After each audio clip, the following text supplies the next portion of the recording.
Hello, I'm the Angry Spork. Now you're probably wondering, why are you still a cartoon? How did you become a cartoon in the first place? And I have no idea. And believe me, I've been asking.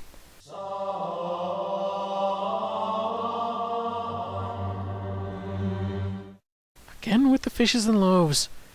Anyway, crossovers can be weird. Usually they only last a short amount of time, but sometimes they end up being a bit more indefinite. Which is my stumbling little segue into talking about a bit of history on Malibu Comics.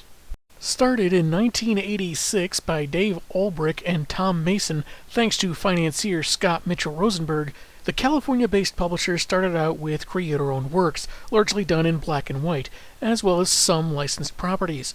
They'd eventually acquire other publications and would serve different functions, like adventure publications for licensed stuff, Aircell for more mature-themed titles, and where they published the Men in Black comic. Not quite like the movies, FYI. Malibu proper was more superhero-focused. During the speculator boom of the 1990s, they launched the Ultraverse, where, on top of boasting talented creators, digital coloring, and high-quality paper, they had the idea to make this line's continuity so close-knit they made extensive use of crossovers, says Wikipedia, where one title's story would continue in the next issue of another series. Not terribly unlike how last season I covered several X-Men arcs that ran through several different books. Though it's one thing when a 4-part story covers 2 issues each of, say, Robin and Batgirl, those are in the same basic family of titles.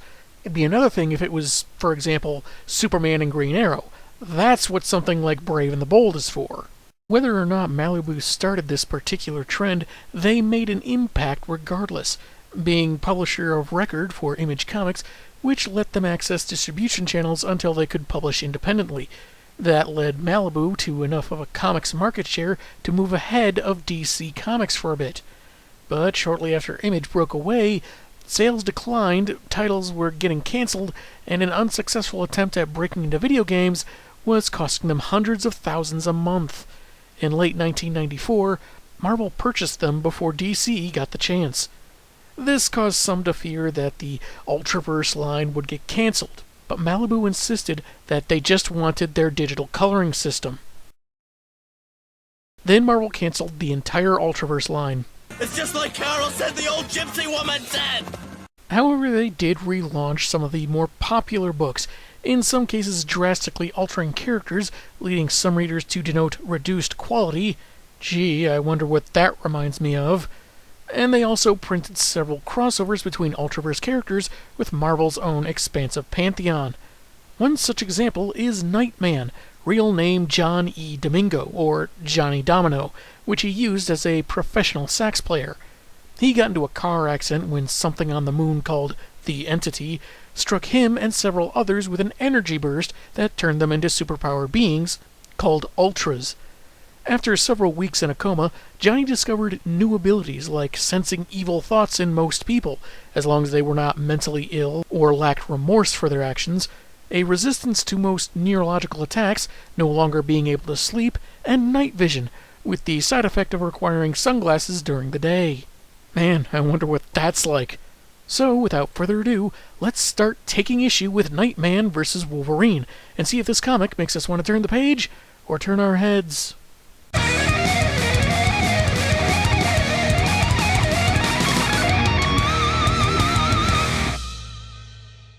The cover sees our 2 heroes charging forward, though Johnny Boy seems a bit distracted, maybe by how Wolvie's mutton chops have become a full-on beard. It's not terrible, but it does feel more like a page from the book rather than a cover. There is an alternate where Logan's attacking Nightman with what appears to be bone claws, or maybe the cape is dropping down and Wolvie's about to elbow him in the breadbasket. Their poses do feel a bit more awkward, almost too rigid, but it does have a more cover vibe to it. Written by Steve Englehart, with art by Kyle Hotz, Jimmy Palmiotti, and Mickey Rose, we start with some pertinent information. He was the Nightman. The Nightman! Is it a good sign for a comic when the narration feels the need to mention a main character's name twice right off the bat? Well, there's something to be said about the enthusiasm, I guess. In a preceding miniseries called God Wheel, that wacky mischief maker Loki broke the barrier between worlds in his quest for power. Nightman multiplied himself with the Infinity Gems, but when the madness was over, 2 remained.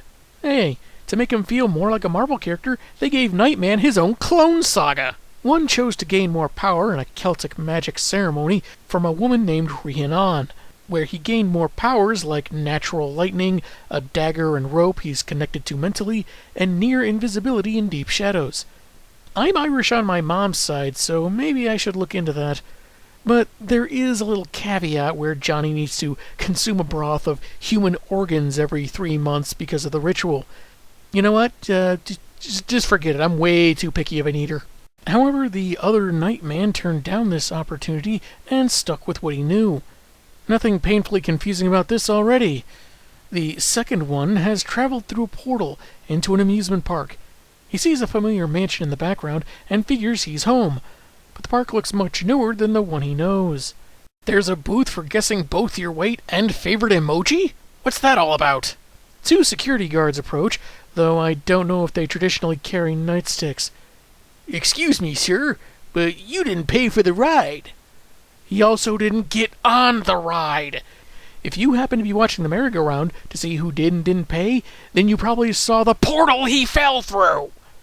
In an effort to clear things up, Nightman wants to talk to Eddie Domingo, his dad. But the guards haven't heard of him, so want the be-mulleted man to come along quietly. If nepotism can't get me out of this situation, I've truly lost everything. As one of them grabs him by the suit, he begins losing his cool, blaming Rhiannon for this situation, and decks the guard before taking off. He reasons the sorceress sent him to another reality, cut off from his loved ones, though the reference caption at the bottom doesn't quite agree, so needs time to think things out. But first, see if my world's prize tickets can get me anything at the exchange booth. I'd take an oversized novelty comb at this point. I gotta say, this was a really weird way to instigate tension. I can understand security wanting to be proactive against any cheats or anything, but the guy is dressed not unlike any kind of super type that roams the Marvelverse, and appeared from thin air. Why are they hassling him about a ride he wasn't even on? Anyway, apparently familiar with parks in general, Nightman recognizes a maintenance hatch and drops through for a moment of safety. And that's when some bone claws pop out. Turns out Logan was zapped into the teacup ride by Nightcrawler as a gag and hassled by the same security guards. The comic is really about him and Johnny teaming up for a series of outlandish revenge pranks. Logan attacks on a splash page, warning Nightman never to turn his back on a Wolverine. Except you weren't really behind him before. It kind of looks like you teleported to get behind him, and yeah, the progression is just a little confusing. After getting a slash in, Wolvie mentions the villain Arcade and his preference for machine minions, but obviously his opponent is flesh and blood. Johnny wants nothing to do with the knucklehead and warns him not to force a fight, which is, of course, taken as a threat. After a slash to his other arm, likening his claws to a werewolf he's fought before, Johnny's determined to beat this new guy, who looks like his mouth is filled with spider webs. Never accept chewing gum from Spider-Man on April Fool's Day. You can't hold me, bub. I'm the best there is. Wrong! That's what I made myself! And the sound effect of his punch is punk. That's confusing.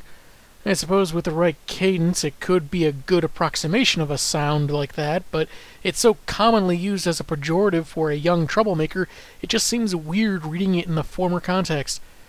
It's not a big deal, and yet bafflingly strange. As Logan mentally notes this guy seems too good to be someone's goon, Nightman hits him with a taser-enhanced punch. He derides it as a low-rent trick, but hey, it apparently turned his spine into rubber, forcing him into a pose usually reserved for characters of the fairer sex back in the 90s. Oh, Bart, cartoons don't have to be 100% realistic. Also a more apropos, if obvious sound effect, shock. As he takes a few more hits, Wolvie realizes there's an upside. His bones don't currently have adamantium, so the shocks don't hurt him as bad as they could. But still, this isn't particularly fun, so he grabs his foe's hand and says he's not dealing with the old Wolverine, and that this is less winner-take-all and more winner lives. Given his long reputation of being a gruff, primal savage type, this feels like semantics. Even on the X-Men, there have been times he needed reminding to curb his lethal tendencies. As they punch each other some more, Logan even being nice enough to retract his claws, Nightman says he doesn't know the hairball or where he is. What do you mean you don't know who I am? I have numerous solo adventures at the same time as being on 3 different X-Men teams. And the marketing guys still need me to pose for package art for trading cards I'm not even on. Johnny finally says he's not from this world, and Wolverine believes him, figuring he's too tough to try weaseling out of a fight, and it's not unheard of for people from alternate realities to happen by. But he still wants to smash the guy's face in. Your eyes don't shoot concussive energy, do they?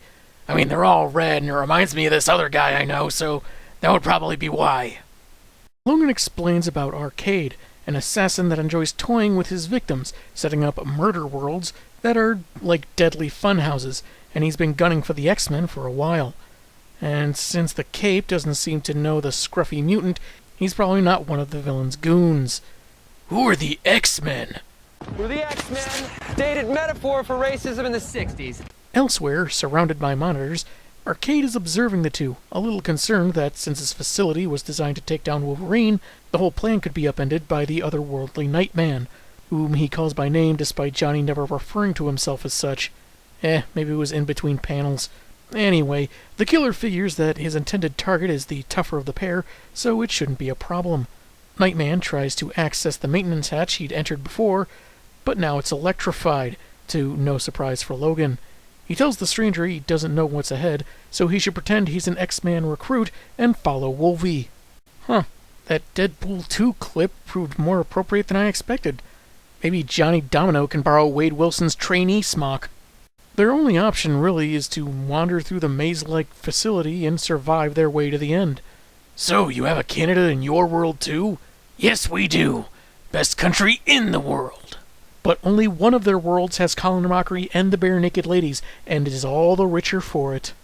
Johnny's still trying to wrap his head around other dimensions and magic, which I guess is spelled with a K in his world, as they weren't really in his wheelhouse before, and that's when the shooting range starts taking its name literally and opens fire with several machine guns. So does that mean if one of them dies, Arcade gets a giant stuffed lion or something? Logan notes that despite looking like a wall of fire, there are gaps they can exploit, all part of the game, forcing them to find a way to each gap without getting killed. Or you could just crawl beneath the guns and avoid them altogether. Playing a hunch, Nightman ropes one of the guns and pulls it sideways, making it blast the others away. But it's not an enjoyable experience, since his arms still have several gashes in them. Oh, but don't try covering up the wounds or anything. For crying out loud, your cape already looks like tatters. No one will notice if you rip a little off for bandaging. A weaponized clown animatronic, that is impervious to bone claws apparently, serves as a distraction from the trap door, which leads to a vat of taffy that looks like it has human bones mixed in. Laffy Taffy is people! People, I tell you! It's people! Logan snagged a beam with his claws, but Nightman gets pulled in, but it's too viscous to free himself or his weapons, and he laments this is how he'll die. I don't know. I can think of worse ways to go out. You're about to be killed by a Zamboni! Fortunately, Wolvie uses his free claws to cut him out of the slime, and they make it to an exit sign used by P.T. Barnum, a clown statue, that sprays them with a solvent conveniently dissolving only the taffy because, Johnny figures, their enemy wants them looking presentable for their big confrontation. I've seen more examples of Nightman's knowledge of amusement parks than I have any of his superhuman abilities. And there are 5 pages left in the story.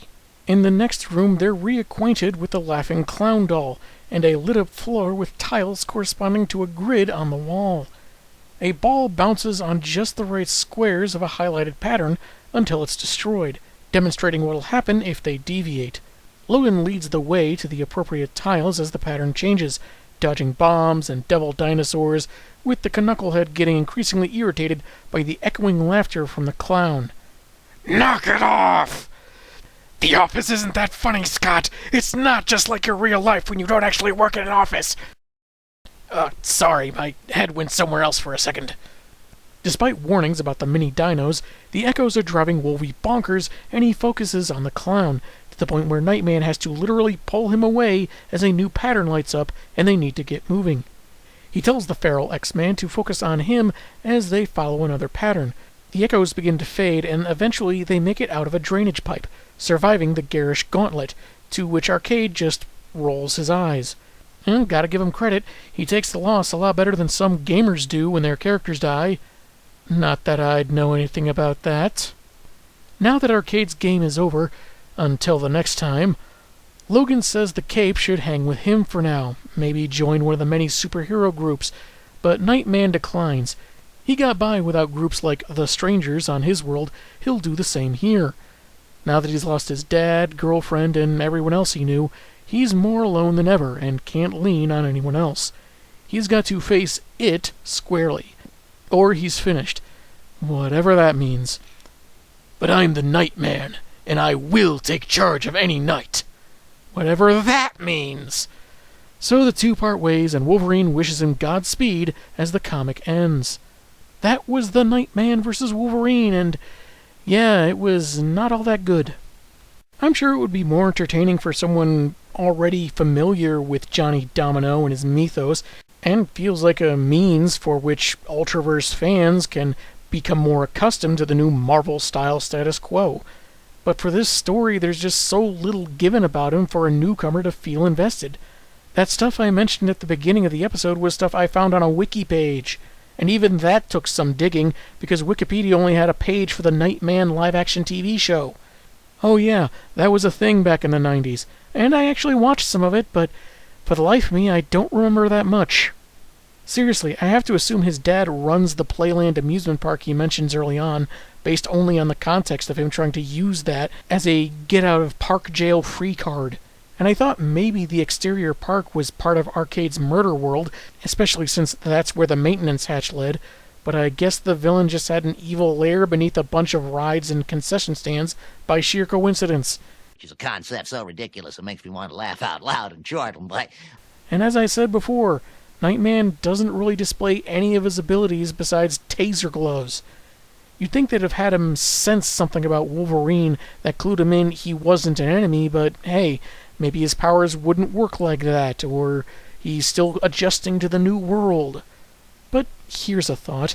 If he didn't want to join up with a team on this new Earth, and he's aware that magic is a thing, why not ask Wolverine if he knows anyone that could magic him a portal back to his reality? I mean, when crossovers involve interdimensional travel, there's usually some means of getting back, be it sorcery or tech. If he feels so forlorn about his situation, you'd think he'd at least ask the guy native to this world if any wizards exist that could help him out. Yes, I know this was supposed to be a permanent merging of him and the Marvel Universe, but it still doesn't make any sense that he just gives up so quickly. Unless he's always been prone to self-pity. But no, he seems resigned to walk an unfamiliar planet because... loneliness or something. Ugh. I don't know Arcade very well, so I don't know if he deviates from his norm around this time, but I'll give credit where it's due for the traps. Deadly, surprising, disorienting for someone with enhanced senses. Though setting aside how Logan's healing factor was even stronger without his adamantium, I feel like Arcade's big mistake was cleaning off the death taffy before sending his targets into a room that necessitated speed, precision, and concentration, most of which would have been hindered if they still had all that goop on them. Maybe he had some twisted sense of fair play. I thought the art was okay, though sometimes Logan had really weird or goofy expressions, and there's that scene with his rubber spine. Nightman, however, well, I think there's an inherent oddity with his design, with having one circular eye in his cowl. I get that it serves a purpose, but most of the time he just looks like he has a perplexed or quizzical expression to everything. Overall, unless you're already a big Nightman fan, I don't know how much enjoyment you can expect from this. It's one thing to set it after some big event they yada yada you through at the beginning. It's another to give next to nothing in terms of wanting to know more about the character. But hey, lots of pin-up art afterwards, that's something. It wasn't a boring read, but between some stilted dialogue and nothing special from old Johnny Domino, I can't really give this a recommendation. I'm the Angry Spork, and man, have I got issues.